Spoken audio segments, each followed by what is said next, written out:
Yeah, so I guess we'll get started. So to give a little introduction of myself, like I said, I graduated Waldorf in 2009. I was a student at Waldorf for over 8 years. I started in kindergarten in 2000, and I was in Mr. Hiesel's class. And many of us from that class, we are still friends today. We still talk to each other, which is wonderful. After Waldorf, I went to Orchard Park High School, where I graduated in 2013. While I was at Orchard Park, I participated in multiple clubs. I ran cross country. I graduated in the top 10% of the class there. Um, and then after graduating from high school, I went to SUNY Geneseo, where I majored in sociology. Besides just school, I also played ultimate frisbee. I was in multiple clubs there as well. I worked as a resident assistant or an RA in the dorms. Um, and then I majored in sociology because I wasn't quite sure what I wanted to do with my life, but I knew I wanted to work with people. So I thought that was, and it was something that I was interested in. So that's what I majored in there.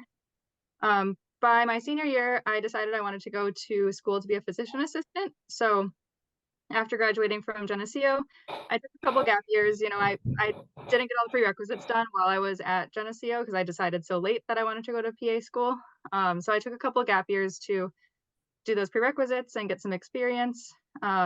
While doing that, I started working as a medical scribe, which like you take notes for doctors when they go into the, or when they go in to see a patient. While working for that company, I became their sort of regional manager. So I started implementing the scribe program at multiple doctors' offices around the Buffalo area. And then while I was doing that, I knew I wanted to continue in the medical field. PA school didn't end up working out for me. So I decided to get a master's degree in public health and a master's degree in healthcare administration while continuing to work as the scribe manager.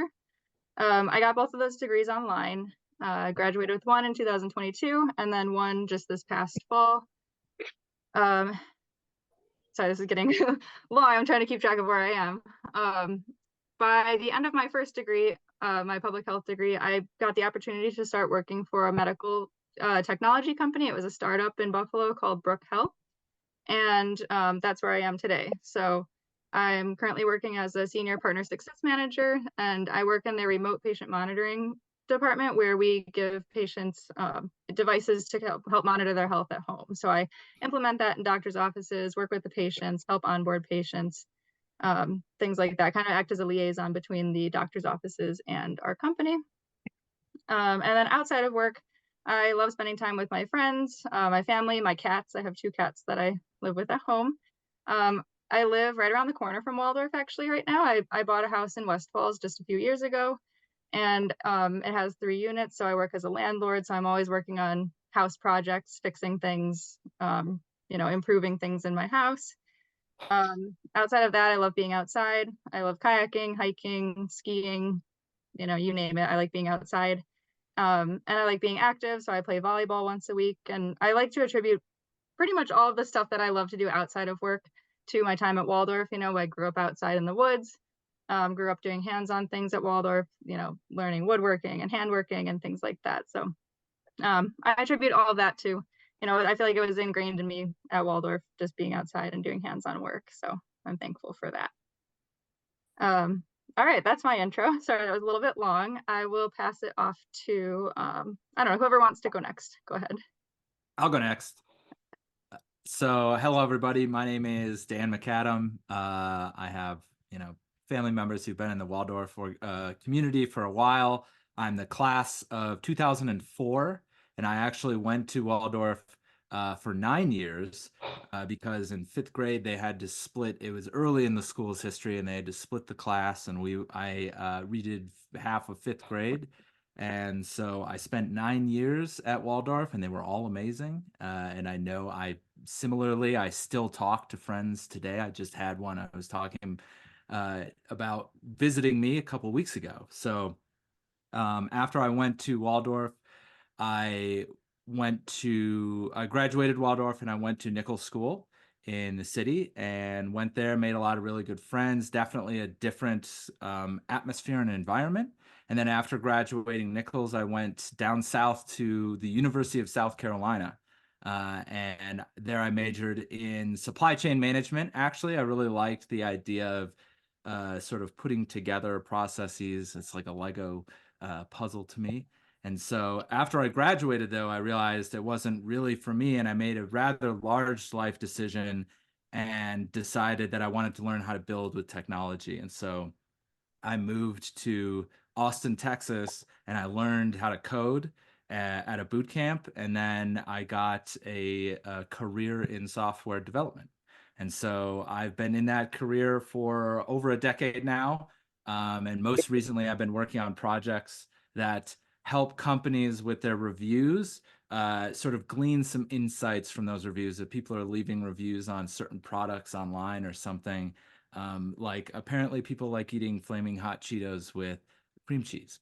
So those are the kinds of facts that you can glean after, analyzing hundreds of reviews. But needless to say, Waldorf is a huge influence on me. And going into the technology field, weirdly, actually, my Waldorf experience helped me stand out a bit, and we'll probably get into some of that during this panel. But I think, yeah, I bring a really interesting perspective of, how the Waldorf education can aid in that kind of progression. All right, well, I'll jump in next. My name is Arlo Allen DiPasquale. Like Quinn, I am graduating the class of 2009. I attended Aurora Waldorf from playgroup through 8th grade, so 12 or so years, quite a while. After I graduated from Waldorf, I attended East Aurora High School for 4 years and graduated in 2013. When I was at East Aurora, I played in the orchestra and on the hockey team, and was involved in Molly Women's Mother extracurricular activities, and really enjoyed my time there. After that, I went on to Cornell University, where I graduated in 2017 with a Bachelor of Science in Industrial Labor Relations. Again, sort of took a gap year after I graduated college, did construction for a little bit, just sort of took a break from academia. And then starting in 2018, attended the University of Minnesota Law School, where I graduated with a JD in 2021, so just almost 3 years ago. After that, I passed the bar exam in Minnesota and have been in private practice for a little less than 3 years now. Sort of wrapping that up during that whole time, I'd say, and I'll get into this, I'm sure, a little bit more later. But just having the opportunity at Waldorf to really develop creative play, creative thought, think outside the box, play outside, I think gave me a unique perspective as I left Waldorf behind and continued on my education, to give me a different perspective than a lot of other people, and really helped me there. So now, yeah, I'm living in Minnesota. I've been here since 2018. Have a house with my wife, 2 cats, and a new puppy. So if you hear him barking in the background, I'm sorry about that. In terms of my interests outside of work, again, definitely still enjoy hiking, fishing, working on my house, certainly, and building model planes. So lots of certainly practical things. Thanks. Okay, I suppose I'm next. Hello, my name is Audrey Watts. I started Waldorf in kindergarten and I graduated in 8th grade in the class of 2020. Currently, I'm a senior at East Aurora High School. Oh, no. Uh-oh. Oh, looks like she's coming back.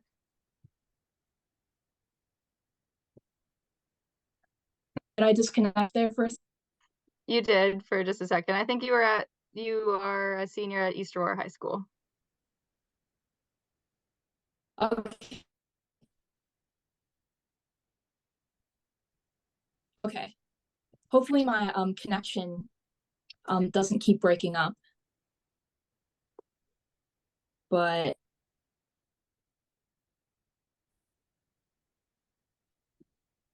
I don't even know what to say about that. Are you still there, Audrey? it seems like I might. Yes. Can you see me or hear me okay? We can hear you now. Sometimes if you keep your camera off, it might make the internet run a little faster. So if you want to keep your camera off, go for it. Okay, yeah, totally. I'll do that.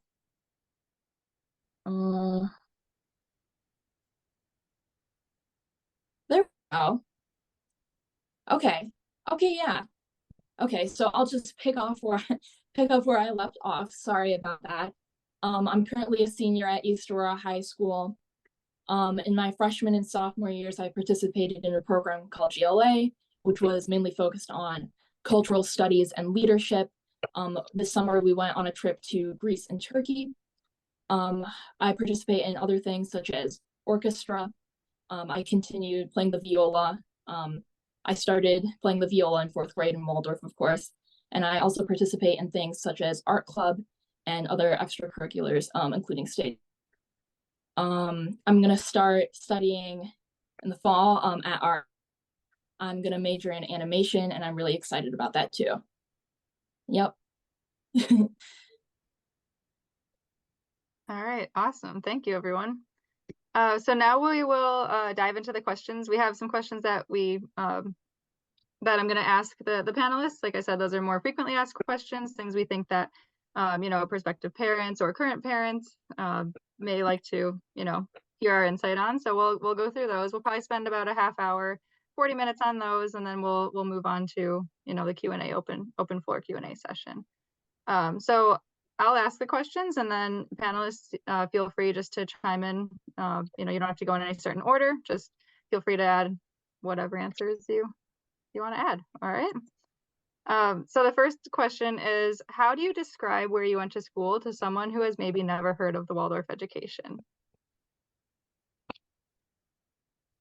I'll jump in there first, and I think some of you might have seen this circulating around a few years ago. There was a meme that was, I went to Waldorf, I can dance my name. And I sort of like to break the ice with something silly and a little bit outside the box. Yeah, certainly people wonder what it is, and I like to just break it down that, especially in the younger years, that instead of focusing so much on test scores and sitting in the classroom only, when you're younger, especially in kindergarten and the early grades, there's a lot more emphasis on play and creative thought and letting your brain develop in a more free, structured way. We got to go on hikes. We got to go down and build sailboats and play in the creek. We got to go in the woods and build a replica of a Iroquois longhouse. And just comparing that to experiences my other friends and colleagues had, and certainly some of them think it's a little bit different. But at the same time, I think a lot of them, when I tell them about all of that they feel a little bit jealous that they didn't get those experiences. So just having that opportunity to learn about something in the classroom about Iroquois history, for example, and then be able to go out and actually experience, use our hands and experience, get that hands-on experience I think is what I really try to emphasize. I've heard the jealousy as well from my friends. So I also, what you just said perfectly encapsulates what I usually say as well. And I also like to say, when you learn things there, you're not like reading it out of a book or something like that. You're not even really being told it by your teacher. It's being constructed into a story, and it's being portrayed to you as a narrative. And then you create that interpretation of the narrative in your main lesson books and things like that. And so it kind of flips a lot of what people think of education on their head. And while a lot of my friends that have never even really heard of Waldorf spent a lot of their younger years in books and learning through the more traditional methods, I was learning through storytelling and play and being outdoors and becoming friends with my classmates through those activities. Yeah, I definitely agree with both of those points. I always love telling my friends about, Waldorf's emphasis on like real life skills. I really enjoyed creating like the stool project and stuff like the pajamas, and being able to sew and work with my hands constantly was really something that I like to share with everyone. It's really grown, creativity inside me and how I learn, stuff like that. I really enjoyed the flexible classroom structure that Waldorf provided. Yeah, I always start out by, keeping it lighthearted and yeah, I won't chime in for all of these answers, but for this one, I mean this in the nicest way possible, but I always say it's a hippie or an artsy fartsy school. But then I go into more details about how wonderful of an experience it is at Waldorf. The curriculum is focused on hands-on learning. It incorporates art, movement, and the outdoors into almost everything that we do. Um, and so I kind of talk about that and how, all of those are incorporated into our lessons. And for example, like Arlo mentioned, we learned about Native American history and architecture, and then we went outside and we built a longhouse in the woods where we then, had our lessons for the next couple weeks. Or we learned about combustion, and then we went outside and built a fire to learn how combustion actually works. We incorporated movement into things. So maybe we would learn a certain math concept and then we would draw it, like a form drawing. And then we would then have our bodies move in that form drawing, or our class would move in that form drawing formation to kind of learn what that math is all about. So I feel like that type of learning really immerses students in what they're learning so that they truly learn it rather than just, memorizing it for a test. You're truly, you're learning to learn, and you're really, you're learning it. You're not just memorizing it. All right. Does anybody have anything else to add on to that question before I move on to the next one? All right. So what are you most proud of from your experiences at Waldorf? Or is there something that you really loved being a part of during your time at AWS? I'll say without a doubt the relationships of the people that I went to school with. As I said in my intro, I'm still friends with a lot of those people, and they went to my wedding, and they've been to a lot of big life events, and we're still learning together, in life. So I think that's definitely the thing that I always take away from Waldorf, which is many things, of course, but the number one thing is the relationships with the people who I'm on this journey with. They understand at a level that other people sometimes don't, like how we first got educated and how we think of the world. I'd agree with that.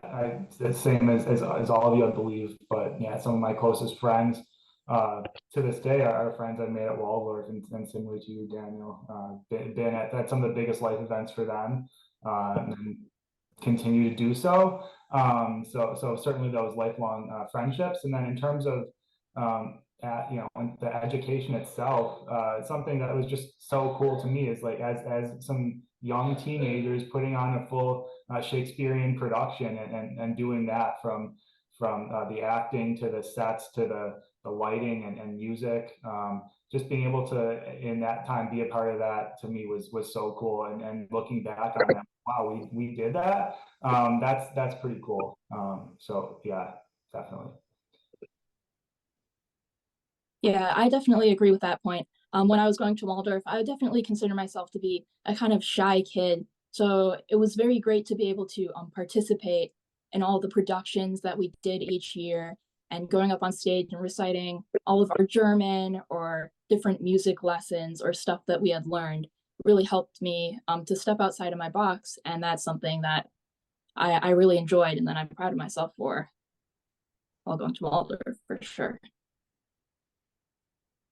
Awesome. And then thinking back on, the lessons that we've learned at Waldorf, what do you think is one potential strength and one weakness of the Waldorf curriculum? I would certainly say the thing that I found I graduated in 2004, so 20 years post Waldorf. The biggest benefit is that the way you look at certain problems is different than a lot of people. When you really go back to the roots of how you understand things, and that goes back to how you're taught at Waldorf, how to understand things. And as I mentioned earlier, a lot of it is narrative, and that comes up so much, even in my role as a software developer, needing to create narrative or needing to present a narrative or to communicate a narrative in order to connect with somebody. And I think that that has certainly come all the way back from Waldorf. The way that you absorb information is through more of a narrative or more exploratory way, rather than just like a memorization or a lecture, one way information highway. It's really more of a conversation. And I feel like in my professional life, And even in my life in high school and college, obviously communication is so big. I met my wife in college, so I would certainly say that your ability to communicate and tell stories and imagine those things is such a big advantage, I feel like, to the way I think of things. On the other side of things, perhaps in that same light, on the other side of that coin, there are certain things that can be more difficult for you to understand, the more mainstream ways. I know I had some trouble thinking of the ways that people did math when I went through college and high school even. And I had to sort of learn a different way to do math, or a better, not necessarily a better way, but like the way that they did it, so that I could understand, how they were testing it and how to think about it in their light. So in that way, it's like, yes, you do have a unique outlook and a framework to work with the world with. And that can be very beneficial, but it can also sometimes make it so you have to do a little more thinking to get into somebody else's framework and into their world. So that's how I would sort of characterize the biggest benefits and drawbacks of a Waldorf education, I'd say.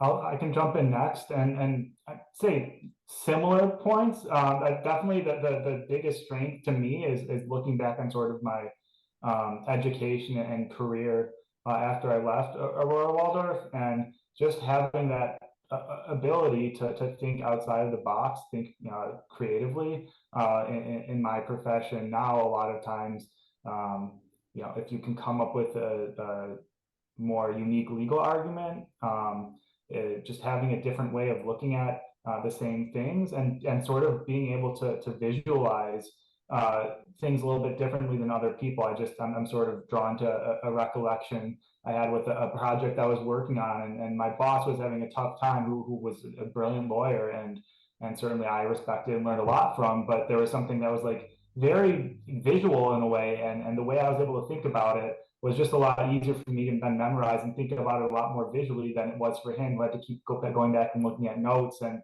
constantly reminding himself. Whereas for me, being able to form that mental picture and then go through it a lot more easily, to me, I think was a good indicator of that. And something that has just been very helpful as I've gone on to higher education and then into a career now. And then sort of on the flip side to that, I think the small class sizes were in some ways the best thing ever for me. I got to be really close with my classmates and colleagues. But then on the flip side, even though I went to a relatively small high school, it's still sort of a shock and needing adjustment there, to then interact with a larger group of people, to learn with a larger group of people, have different classes with different people. And I think that's in some ways carried on till college, and even into my professional life, where it's a lot easier for me to get across to small groups, to focus one-on-one with people, than it is sometimes to stand in front of a large group of people, or introduce myself and network in larger groups. And because during those formative years was very much focused on my classes, alternating somewhere from first through eighth grade between like 12 and 18 people. So I'd say that's a minor weakness that sometimes crops up from time to time. Okay, one strength for me that I like to think about is how flexible the classroom structure was. I really enjoyed how the lessons catered to the different learning styles of each student. It was very in-depth and very hands-on, and that's something I really appreciated from the Waldorf curriculum. I think on the flip side of that is that it's a little bit harder to transition into a more rigid system. Like in high school, I wasn't used to like all the testing and the really heavy loads of homework. But I think that's a minor drawback and something you can get used to, and something that I have gotten used to, for sure. Yeah, I just would like to add on to that, because I was thinking back to my time in high school, and it's a much different way of learning going to high school. You read a textbook, you memorize it, you go take a test. Whereas at Waldorf, we learned our lessons, then we put them into our main lesson books, which, instead of reading a textbook, we were creating those textbooks and then using that information to, remember what we learned. So going on into high school, you know, I feel like we just had to learn how to study. We didn't have to learn how to learn. We already knew how to learn because we learned that while we were at Waldorf. So, you know, you just had to learn how to study for a test then. So I feel like that was, for me, that wasn't a super hard transition, but I do know that that's different for everyone. But at least we had that base knowledge of learning, and, you know, we learned in so many different forms. We learned with our hands, we learned by listening, we learned by writing and reading. So having all of those tools helped with, you know, the different forms of learning in high school as well. So you could kind of incorporate that into how you learned best when going into high school. Anything else on that one? All right. So next question is, when you think back on your time at AWS, are there any experiences or lessons in particular, no matter how small or specific, that you feel prepared you well for high school, college, or even the real world after school? Or yeah, after college or high school. I feel like we've touched on this a little bit, but is there anything in particular that, you know, prepared you for the real world? Yeah, I've had so many different like little experiences where things that I've learned at Waldorf or just world frameworks, world views that I've fostered at Waldorf have sort of helped me make decisions. More recently, I had a project at work that actually it was really technical. It was digging into data and trying to present it in two different ways. And it was getting very frustrating to have to communicate with more creative designers and bridge the gap with more technical people. And so one of the things that I'm kind of known for in my organization is the ability to connect the dots between these disparate people, because I feel like many Waldorfians, I have a penchant for creating, you know, based on loose frameworks of information, you know, get creative, create things, get raw material and turn it into a stool, so to speak. And so it allowed me to create sort of a narrative again, and allowed me to essentially communicate that all we're essentially building is a cake shop where you can either come in and buy a cake that's already there and it's made and it's all the decisions are made for you, or you can order a cake and have it custom made. And this cake analogy really ended up resonating with both sides, the technical and the more artistic side of the discussion, and it allowed them to speak in the same sort of frame or on that same level. And so again, I feel like I have so many different experiences that are like that aren't even, you know, that maybe happen every day without me knowing it. But I feel like the ability to take that information and to create something out of it that people can understand and connect with is something I certainly, at the very least, built a great foundation at Waldorf for. Yeah, very similar for me, and I alluded to this a little bit before with sort of being sometimes able to visualize things and think outside the box more, and sort of just whether it was in high school, college, law school, or in my professional career, being able to yeah, visualize things differently than other people, provide a different perspective just because of the way that we learn from a young age, and sort of sticking with that.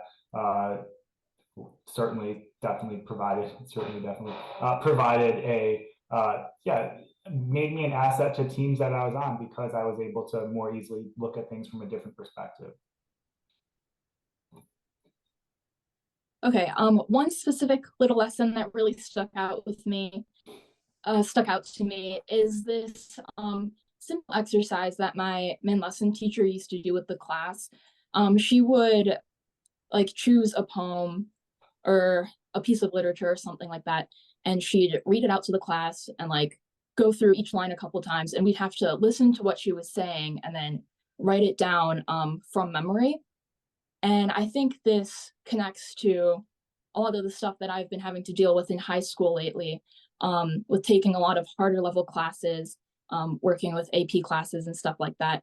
Being able to really take notes and process information at a fast pace has really been able to help me a lot in my studies this year for sure.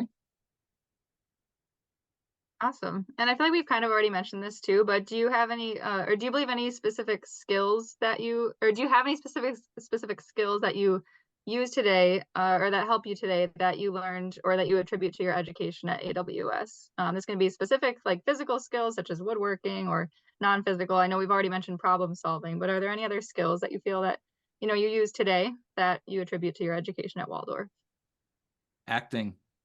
I would say my when I did acting there, it helped me speak publicly and to enunciate and to project and pace myself and not talk too quickly. And that's certainly one of the many things that I feel like I can directly trace straight to Waldorf. And again, the fact that all the classes involved in all the whole production means that you're going to get an opportunity to do that and to work on those skills. And yeah, I use that my public speaking probably a couple times a week in front of people I have important things to communicate with. So definitely the biggest one for me is probably the public speaking, specifically through the acting and theater program. I wish I took a little bit more of that with me. I know I talk too fast, so throughout tonight I'll try to slow down a little bit. Thanks for the reminder. I can also be a fast talker, and so I'll go in a slightly different direction, and it's not necessarily something I use professionally, but just the willingness and ability to give things a try. I'd never done mechanic work. Nobody in my family did it, but just having the confidence to watch a YouTube video, read some manuals, and start doing work on my cars and figure things out and think the problems through that I was facing. Similarly, with working on my house, with fixing things, replacing things. My dad did construction, so I had a little bit more help there as I grew up with learning those sorts of things. That's why I really like to focus on the auto mechanics, because just from the young age, having that hands-on creative play translated into me being willing to and able to figure things out when other people might just throw up their hands and say, this isn't something for me to solve. I really like that you mentioned the creative play Okay. too, because oh, it's okay, Audrey.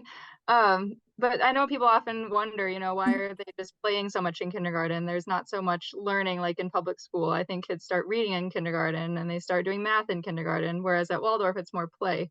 And Arlo, I feel like you tied that in really well to, being very hands-on.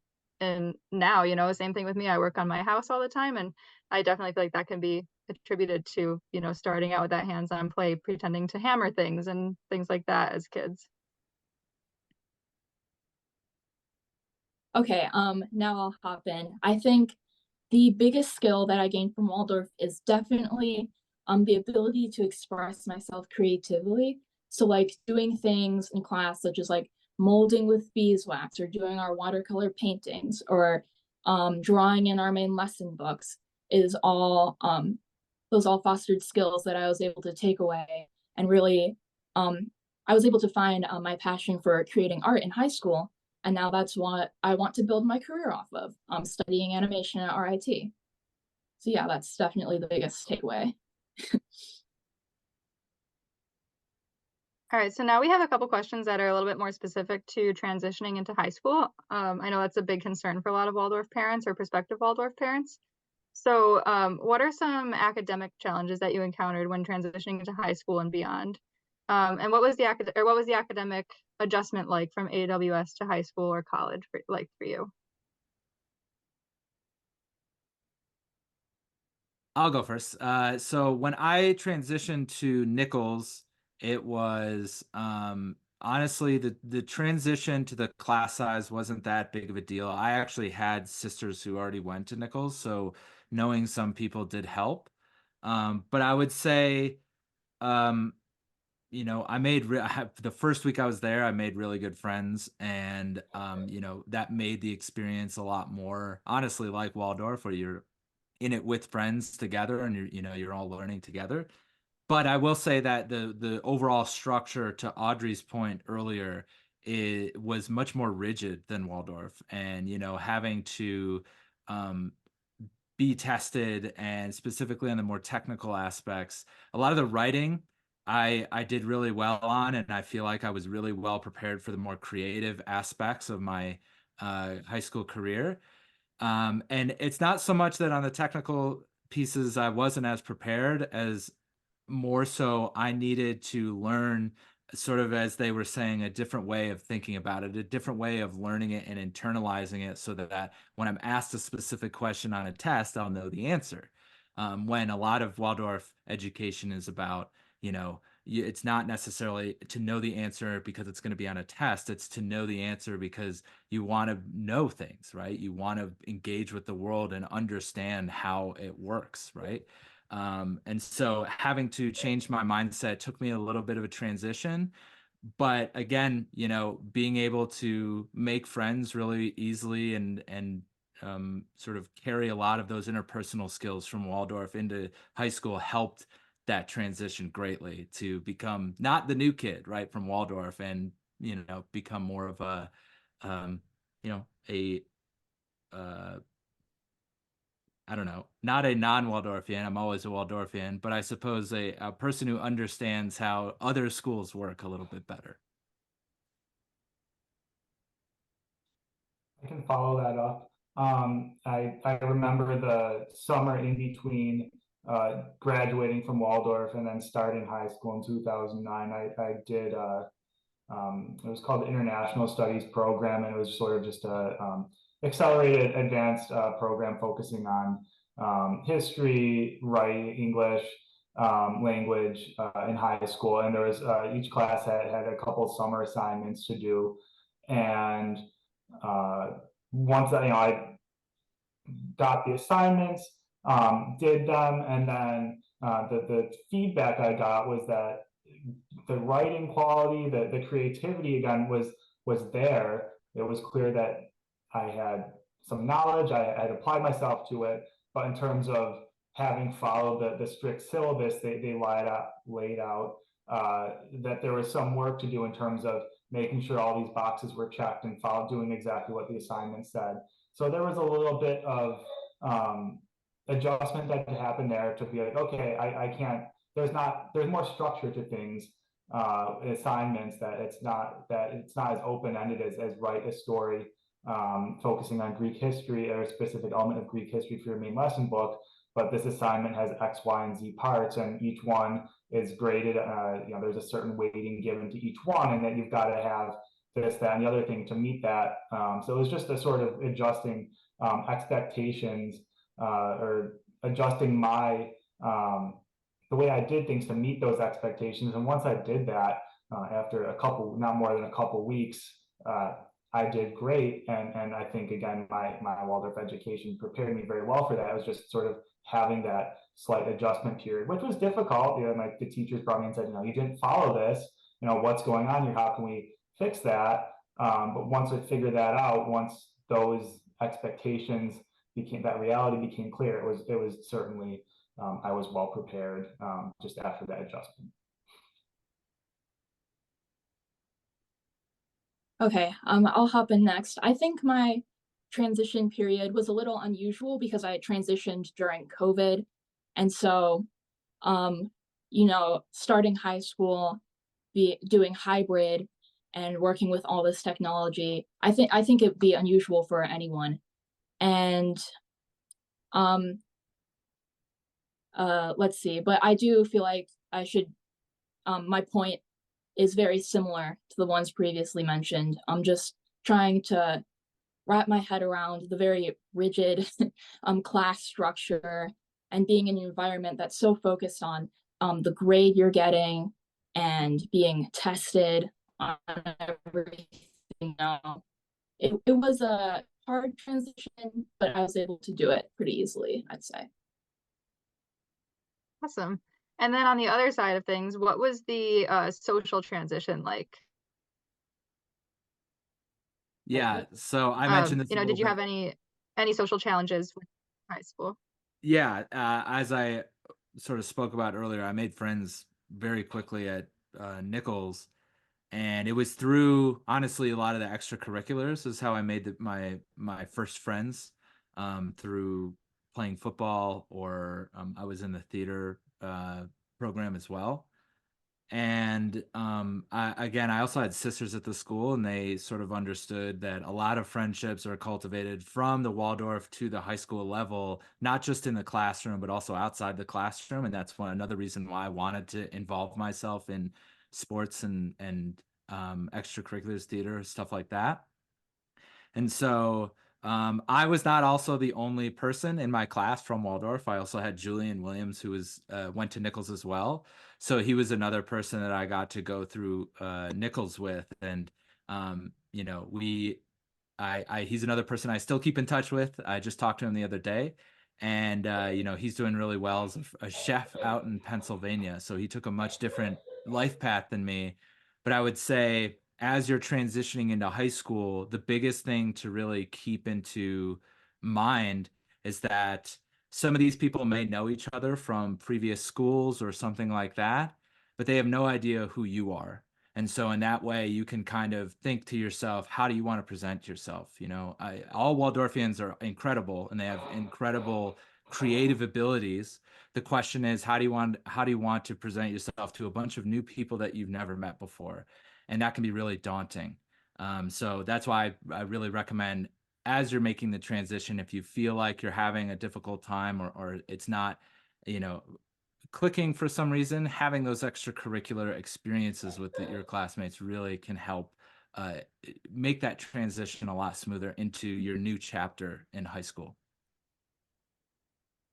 Yeah, I was lucky in that my best friend from Waldorf, who's my best friend to this day, went to the same high school as me. So especially I think for a lot of us that went to East Aurora, there are a lot of Waldorfians there as well. So even people that were in the classes above me and below me, there was people that were you know, in the hallways of East Aurora that I knew the minute I got there. So that really helped to have that familiarity. But then as Daniel mentioned, yeah, it was took a little, you know, a little time, but putting myself out there, whether it was joining the hockey team or Model UN or playing in the orchestra or just being in a bunch of classes with certain people and getting to know them, you make friends. And being that person that might think through things a little differently might give you a leg up to get into those situations and flourish and make new friends. And I certainly felt that way where after I left East Aurora, there was so many people that I knew that I considered friends, some of whom I'm still in contact with to this day. So again, as with a lot of things, there's a little period of adjustment. But again, I feel like most of us coming from Waldorf are well equipped. We have the tools in our tool belt to make that adjustment and thrive at the next stop in our educational journey. Okay, so I think my transition from Waldorf into high school is a little different in that I didn't have anyone from Waldorf in my class when I started out. There were some people in the school, but they weren't in my grade. And so at first, the larger classes filled with people that I didn't know were really intimidating. But like it's been said before, just really putting myself out there and taking harder classes and doing extracurriculars, doing orchestra and signing up for GLA were some of the best decisions I made, and just gave me a good support group and a great group of friends. Yeah, I was in a similar situation as Audrey. So when I went to high school, I went to Orchard Park, which is much bigger than Waldorf. So our graduating class from Waldorf had 15 kids, I believe. And so I went to a school of 1,700 kids. I think there were about 430, 435 in my graduating class at Orchard Park. And I was the only one who went from Waldorf to Orchard Park in my class. And I don't think there was anyone even in the grade above me. So it was pretty intimidating to go to such a big school from such a small class that I had been with from kindergarten, some of these kids, but almost all of them from first grade. Like everyone else said, I think my biggest piece of advice for transitioning to high school would be joining something that you like, joining a sport, joining a club, some kind of extracurricular. You know, at Waldorf, we have the sports program, so you already have a good, you know, intro to some of the sports. I think everyone does soccer, track, basketball. I'm not sure if it's still the same. That's what it was like in 2009. But you have an intro to those sports. So, you know, going and trying out for a sports team or joining a club I would definitely say that's, my number one recommendation. I didn't do that as a freshman. I thought, oh, I'll go to high school, I'll get adjusted for 1 year, then I'll join a sport. But if I were to go back and do it again, I'd say the number one thing I would do is join a sport my freshman year. I didn't have a bad time in high school. It was a little tough. I was super, super shy as a freshman. So, I didn't like to put myself out there and just talk to people. So going into a sport freshman year would have made a big difference. I was lucky my first day, at lunchtime, a really nice group of girls invited me to sit at their lunch table. So, I made friends that way. But sophomore year, when I joined the cross country team, that's when I made my actual friends in high school. So that made my experience a lot better. But I did learn from that experience going to college when I went to Geneseo. I took that experience from high school and said, okay, you were too quiet freshman year. If you want to make friends, you got to put yourself out there and you have to join something. So beginning of college, I joined the ultimate frisbee team. I'm pretty introverted, but I acted as an extrovert for about 2 weeks, just talked to everybody, met people, and that's how I met some of my best friends. So really just joining something that you enjoy, even if it makes you uncomfortable, become an extrovert for a couple weeks and you'll make those friends. I'll also say making that transition is a real skill. Like there are the fact that we had to make a transition from Waldorf to a place like all the high schools that we went to into college. I made transitions after college. I moved to Austin, Texas when I knew nobody. And so I went there and I created a network there and I spent a decade. And then I moved from Austin, Texas to Denver, Colorado, and I knew almost nobody. And I have to essentially redo the whole thing. And so I feel like I've been through these series of transitions, and each one you learn things, right? On how, like you were saying, on how you can really integrate yourself or just be more comfortable in the transition that you're in. But being able to transition from Waldorf to these high schools is sometimes the first big leap that kids take. And that really sets them up well for when they take that leap into college or post-college to whatever city they end up at. So I feel like it can, again, it's very daunting and it can be, a little nerve-wracking making new friends and leaving your old friends. But life presents many different circumstances like that to you, throughout. So it's a good skill to know how to, navigate through. Yeah, and just going along with that, feel free to answer if you want to, but if you don't have a good answer for this one, you don't have to. I feel like we've already touched on this too. But community and friendship is a big part of Waldorf. So how do you feel like that? And how do you feel like your interpersonal skills were built at Waldorf to help you with those transitions or to help you make friends in the real world? I know we've talked about how we've all made friends and things like that, but what do you think at Waldorf really helped with that?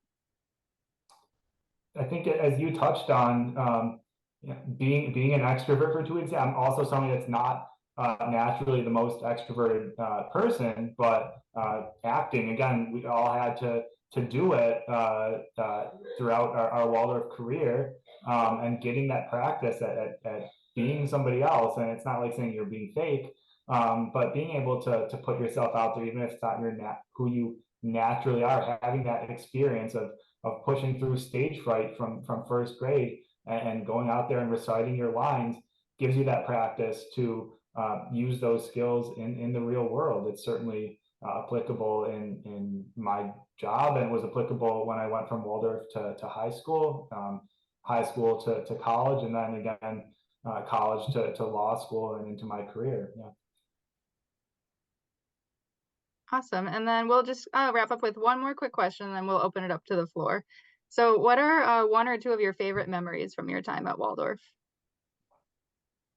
One always sticks out to me in woodworking. It was already mentioned, the infamous stool project, right? Where you'll take some wood and you'll, whittle it down and sand it.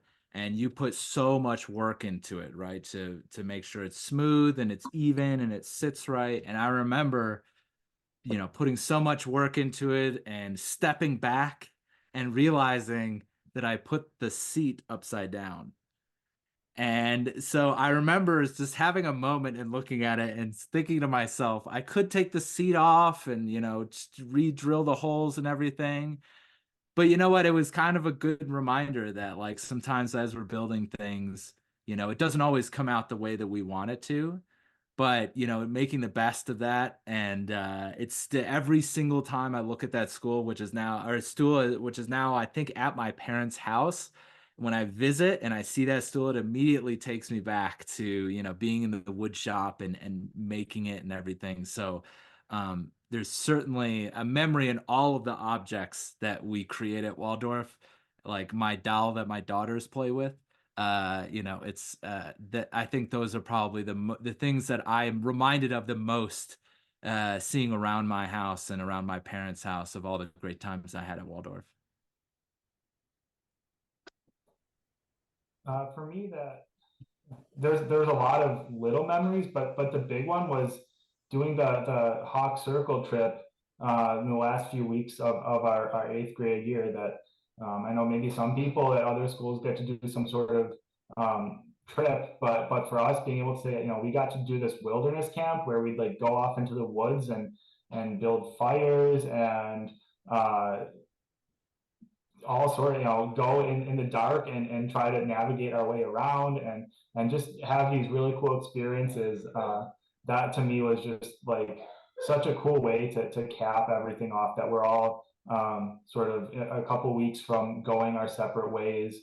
Some of us may still are still in touch.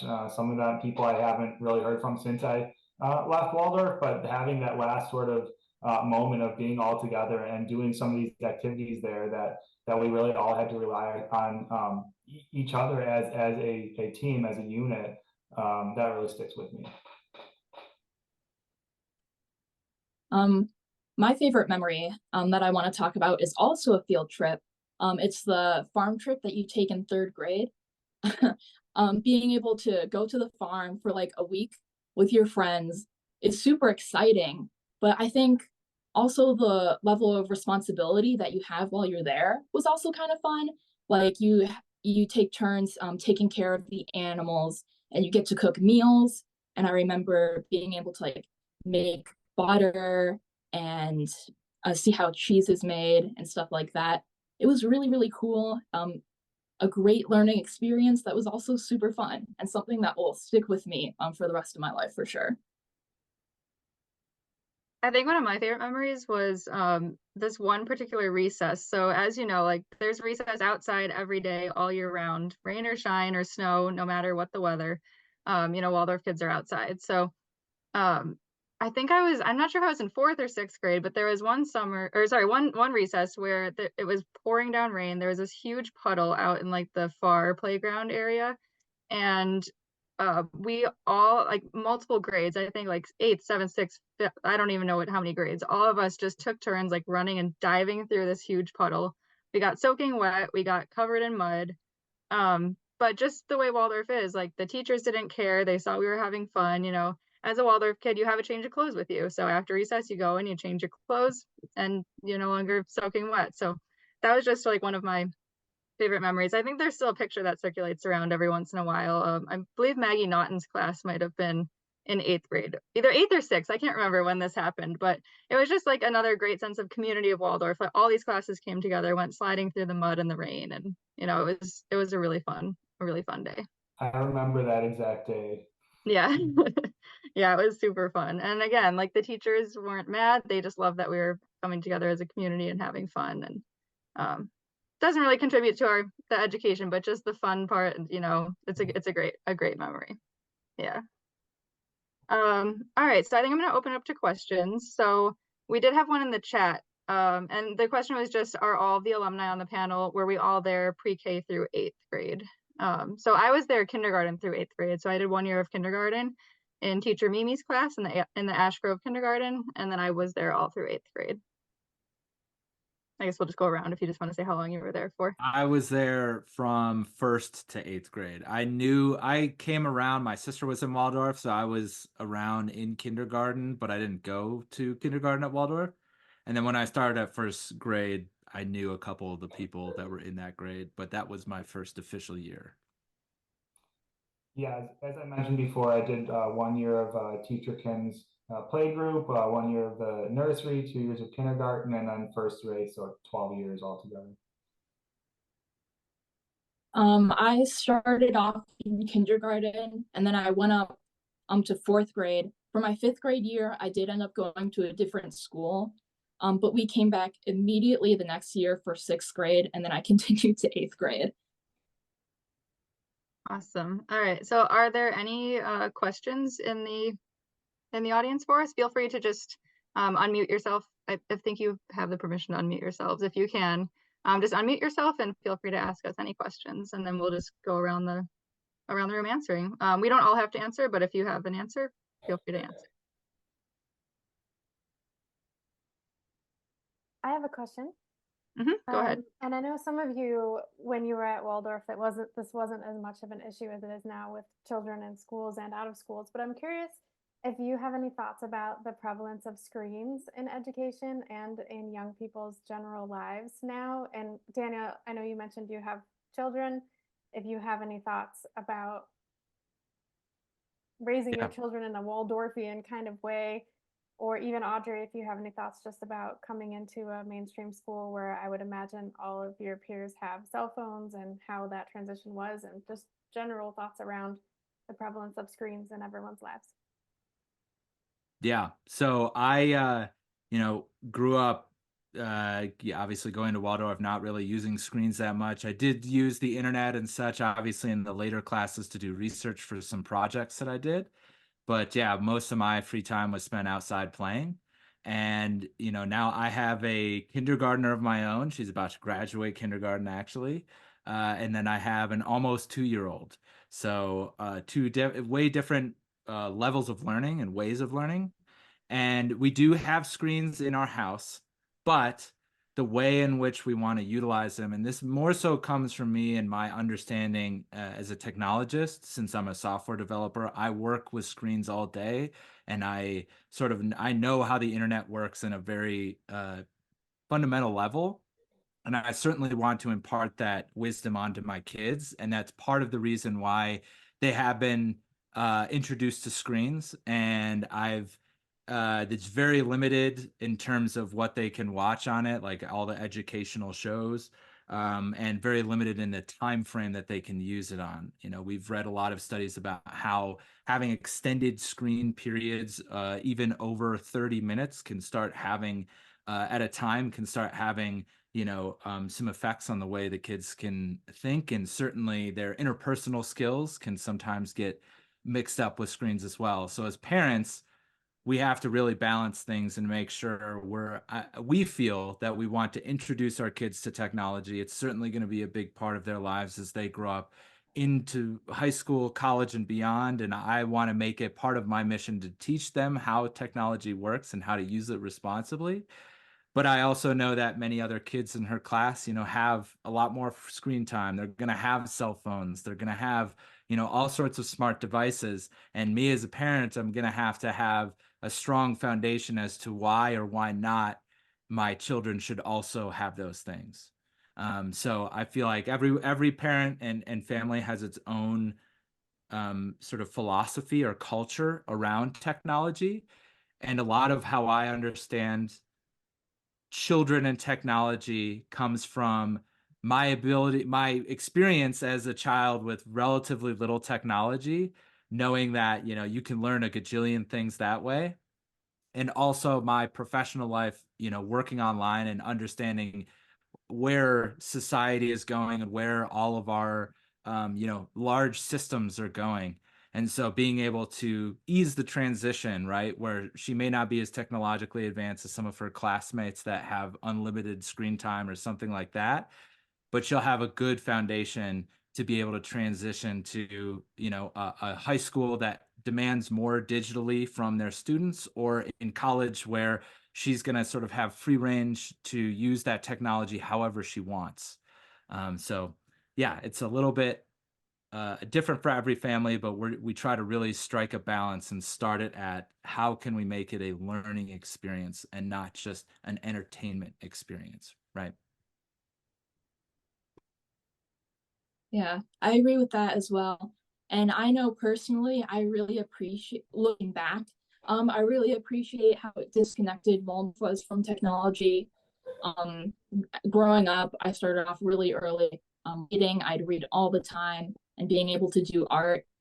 As you get into the older grades, I'm not sure if this is a new thing, but they have a class called cyber civics that teaches like online safety and stuff like that I thought was really helpful. And like the kids will like bring in their computers and you do your lesson, but it's not like a whole bunch of screen time that I know is present in other schools. And the transition too from going to Waldorf from high school was really shocking to me, for sure. Like everyone's on their phones all the time. It's definitely a problem that I've noticed with the teachers and stuff like that. They get mad at people. And it's annoying to me as someone who can be disconnected from my phone. I'm able to just put it away. But I know that's not the case for other kids. And that's something that I found really interesting, a very interesting juxtaposition. You actually made me think of something I read about the other day, where a lot of how you can think about how people interface with technology is you're either consuming with it or you're producing with it, right? You're either consuming videos and image content, maybe social media, something like that, or you're producing, content for people to see, either pictures or videos, or, I produce web applications, or other people might produce designs or something like that. And so being really aware, I think my Waldorfian roots is more so as a creator, right? You want to create things, you want to produce, you want to take raw wood and turn it into a stool with an upside down seat. That sort of created my philosophy around technology of like, if you're going to use it to produce something and create something with it. Don't just use it to absorb and sort of passively entertain yourself, right? Yeah, I don't have kids, so it's easy for me to say it's easy to not have screens, but I do appreciate the time, when I was a kid that we didn't have screens. There was no such thing as an iPad when I was a kid. Cell phones were a thing, but we didn't have smartphones until I was in high school. Facebook was just becoming a thing, I think, when we were in like 8th grade. So, that wasn't a thing when I was a kid, but I really do appreciate my time, especially things that I learned from Waldorf, such as knitting. Instead of taking my iPad with me to a restaurant, to entertain myself, I would take my knitting with me. And just, I feel like you have a better exposure to the world because you're absorbing what's around the world. You're absorbing, what's around you and learning different ways to entertain yourself rather than having something, that you're absorbed in. You're just staring at your iPad. Of course, again, it's easy for me to say because I don't have kids. But just, learning to pick up a couple sticks and turn them into their dolls now. And you're playing with these 2 dolls that just look like sticks to everybody else. I feel like that's just very important. And we had a lot of that at Waldorf. I echo that again, sort of, looking forward a couple of years, planning to have kids and thinking about all these different hurdles that they're going to face with screen time and all these different things. And Daniel, you alluded to that better than I can, just in theoretical terms. But looking back, yes, as Quinn said, that having sort of a less emphasis on technology and gave me more time to develop hobbies that I have to this day that I might not have otherwise. And as an adult, even it's so easy to be addicted to these things that guilty myself sometimes of mindlessly scrolling, as I'm sure we all are. But still, then being able to step back, put it away, and have other things to do. And as it's been a while since I graduated, but as technology has proliferated, there's certainly a place for it. And I think looking back, what I really wish that maybe I'd been able to, take a typing class at Waldorf, so I've had that knowledge. I'm still not a great typer, even though a lot of my job depends on it. But integrating technology in such a way that it's a complement to the other things you're learning as opposed to the main thing. And as that technology is proliferated, I think there is a big need for a Waldorf education that emphasizes other things while maybe sort of slowly introducing that a little bit more. All right, the floor is open if anybody has any other questions.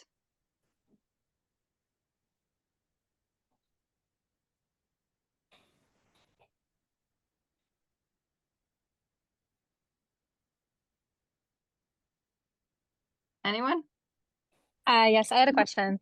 Okay. And not to just maybe not just to echo what was said about technology just now and screens, but if the panelists could comment on like, did they feel there was anything, especially when they were transitioning out at the high school level, that they needed to supplement most on as far as like education or like specific subjects, or and maybe it has more to do with like the fields that you guys headed in toward, you know, and had specific interest in to really pursue like more detailed study of. But was there anything that you felt like you needed to supplement most coming out of Waldorf? Back to the technology, I feel like that was the biggest thing that I maybe struggled with. Like Arlo said, you know, I didn't know how to type going into high school. So I think that's different now. Like Audrey was saying, they have, you know, I feel like all kids now, they have computers or phones or hang on one sec. Sorry, my cats were chasing each other. So I didn't know how to type. So like going into high school, I did take a typing class. I took a computer class my freshman year. I took typing, I don't know, all other basic computer things. And then I took a Microsoft class as well to learn, you know, the basics of Excel and Word and things like that. I don't think that really applies anymore, but if anyone else has something else to add there.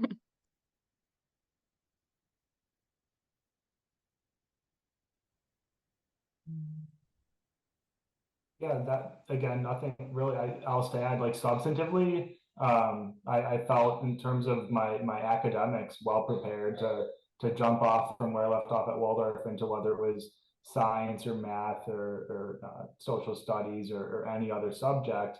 It never felt like I was ill prepared to continue on in those classes or that I was behind. Certainly, your mileage may vary. Some students might have a more difficult time than others. And I think looking back, some people that in my Waldorf class that maybe had less of an affinity for certain classes, there wasn't as much support for them to thrive in those subjects. So it took them a little longer once they got to college to catch up.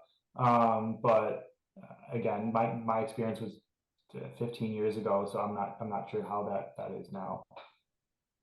Yeah, something I just remembered. I didn't feel unprepared. I felt prepared to go into high school, but something I wish I would have been aware of is they're taking the Regents exams in 8th grade. So I know a lot of public school kids, they can take earth science, algebra, I'm not sure what else, but at least earth science and algebra, they can take those in 8th grade so that they start high school at a more advanced level. I wish I would have known about that. I don't know if that was an opportunity for private school kids, if you could study yourself and take the Regents exam. So you know, if you have a child that wants to be more advanced in high school, maybe looking into something like that where they could take the Regents class or the Regents exam during 8th grade. They might have to do it as a self-study thing. But that's something that I wish I would have known about, because once I got to, you know, senior year, there were some classes that I wasn't allowed to take, such as I think like AP Bio, because I started out at earth science level. So I went earth science, chemistry, bio, and then, earth science, biochemistry, and then something else. You know, I wasn't able to take those classes just because I didn't have the number of years under my belt in those classes. So not that I wasn't prepared, but I wish I had a little bit more of an opportunity there to take those Regents exams early. Yeah, I would say for myself, again, echoing what's been said in previous questions, this sort of rigidity of test taking was, you know, like, I don't know how useful that skill is in real life. I'm sure in some professions it's very useful to know how to consume information for a test like, you know, outcome. But for me and mine, I'm much more of like a Waldorfian. I want to create things and make things work. So when I went to high school, I had to kind of learn this test taking ability. And that did take some time to be able to understand when I'm learning things. I need to, along with how I internalize things already, internalize them in a way that it could be asked in a question, right? That you would have to answer, and not just like, oh, it's something that you would internally know as you worked your way through whatever subject you were studying. So yeah, I would say test taking, not the most useful skill perhaps, but certainly one that I had to hone a bit between my Waldorf and high school experiences. I think the only thing that I could say for me, like it's been previously said, is just technology. I know people have been talking about how they weren't able to do like a typing class in Waldorf and stuff like that. That's a thing now, and that's something I was able to do. So I didn't know how to type, but starting off, especially during COVID when everything was online, it was really hard because I didn't really understand technology on the deeper level that everyone else in my class did. But other than that, I'd say that was like my only thing. Awesome, thank you. All right, I think we've got time for one or two more questions, so feel free to unmute yourself and ask if you have any.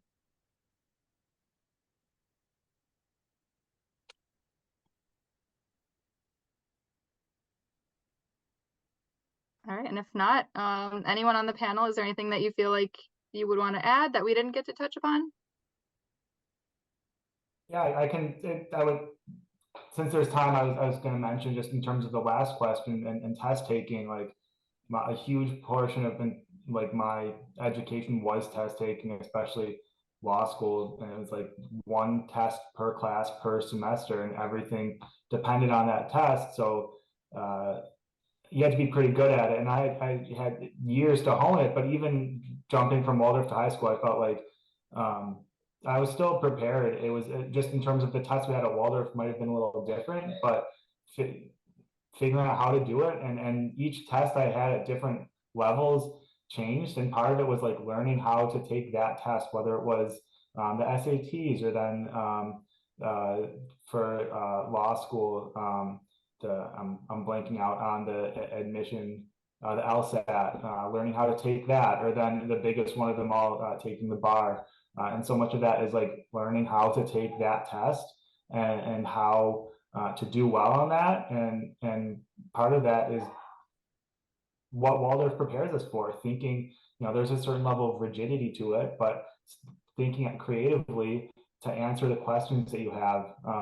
There's so many different tests out there that you can't know how to take each one off the bat, whether it's a multiple choice to ones that's writing, 1,000+ word essays, and just being able to look at this, see it as a problem that needs to be solved rather than maybe this rigid thing, and then attack it with the skills you have. So I think that served me well through my entire educational career and all the sorts of different tests I had to take, and continues to serve me well to this day.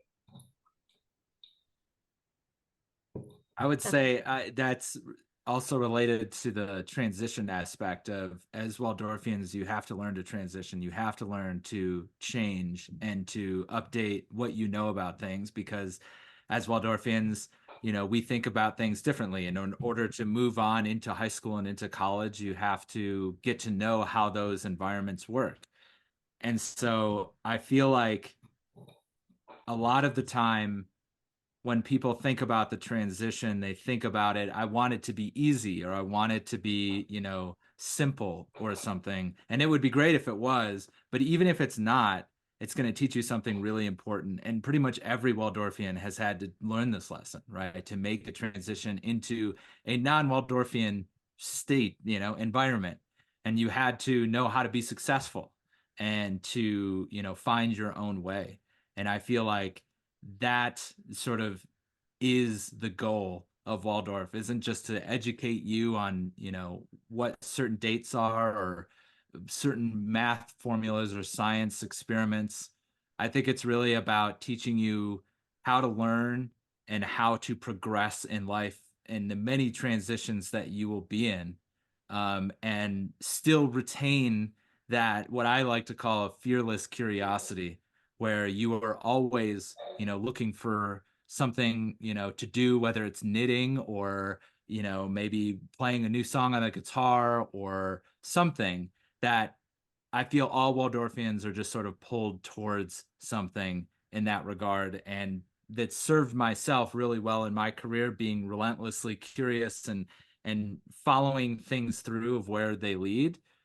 And so I really think in that my transition from Waldorf to the rest of my life has helped me sort of,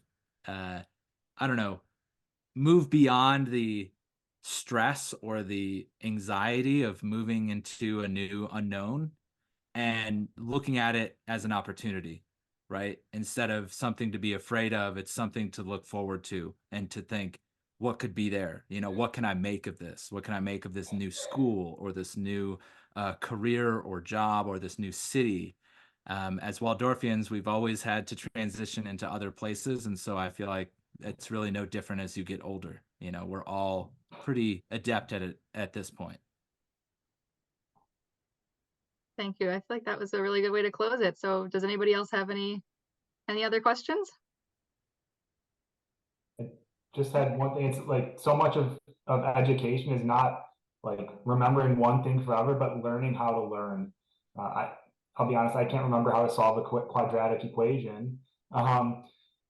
But what Waldorf prepared us for was life beyond just remembering the answer to a question, but being curious and asking questions about everything, and being able to be educated, productive members of society that think critically. And yeah, I feel like I'm wiser and better for the experience.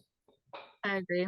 I feel like Waldorf taught us so many different lessons, not only hands-on, you know, how to build a stool, how to make pajamas, but you know, you take those into the problem solving in the real world. And you know, today I have friends that if they can't figure something out, they'll be like, "Oh, well, what we couldn't do?" Or they ask me like, "How would you do this?" And then you know, often I come up with an answer, and then they say, "Oh, classic Waldorf Quinn," which they mean it in the most endearing way because they know that you know those lessons have come from my time at Waldorf. So you know, it's not just about the physical skills, but the mentality. Like I can do that. I can figure this out. Kind of like Arlo was saying, you know, you just look up a YouTube video and you can learn how to do something new. You can learn how to change a faucet or change an outlet or, you know, answer questions that your friends might have on something totally that you've never had an experience with. So, you know, just having the ability to problem solve and critically think, you know, that all goes back to our days, kindergarten through 8th grade. All right, so I think if we don't have any other questions, I just wanted to thank everyone for coming tonight. Thank you to the panelists. You are all wonderful. I love the different years that we have here. So we have someone who just graduated a few years ago, someone who graduated in one of the first few classes. So you know, it's been wonderful having all of you on here to answer questions. Thank you to our audience for asking questions, being here to listen. At least from me, if you ever, you know, if you think of questions after this, you're welcome to ask Vicky for my contact information. I don't want to speak for everybody else, but you're more than welcome to reach out, you know, if you have any follow-up questions after this. For sure. Absolutely. Yeah. All right. And with that, I think we're all finished. So thank you all and have a good night. Good night, everyone. Good night. Thank you.